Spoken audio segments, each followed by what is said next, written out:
In today's video, I'll show you how you can lock any of your drives using BitLocker. So let's get started and see how we can secure a drive step by step.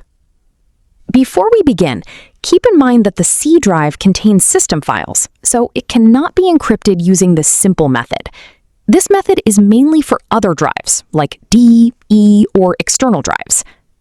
For demonstration purposes, I will lock my D drive. First, right-click on the drive. From the options, click on Turn on BitLocker. Now you will see a screen asking how you want to unlock this drive. Here, you need to create a password. Enter your password, then re-enter it to confirm. Make sure your password meets the required criteria. There is also an option called Use my smart card to unlock the drive. Leave this option unchecked. After entering your password, click Next. Now you will see several options to back up your recovery key. You can save it to your Microsoft account, save it to a USB flash drive, print it, or save it to a file. I will choose Save to a file. Click Next and save the file. This will be a text file, and you can store it anywhere. I will save it on the desktop. After that, click Next.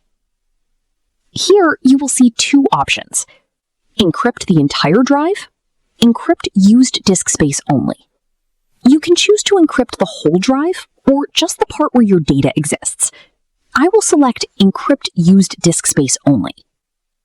Click Next, and the encryption process will start. You can see that the drive is now being encrypted. Once the process begins, a small lock icon appears on the drive.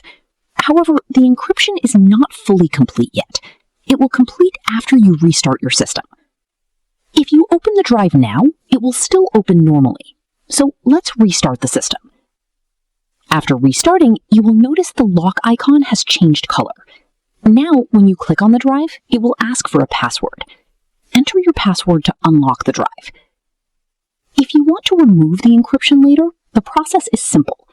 Right-click on the drive again and click on Manage BitLocker. From the options, select Turn off BitLocker or remove the password. After that, the encryption will be removed from your drive. So this was today's short video. I hope you found it helpful. Don't forget to like, subscribe, and share this video with your friends. Thank you for watching.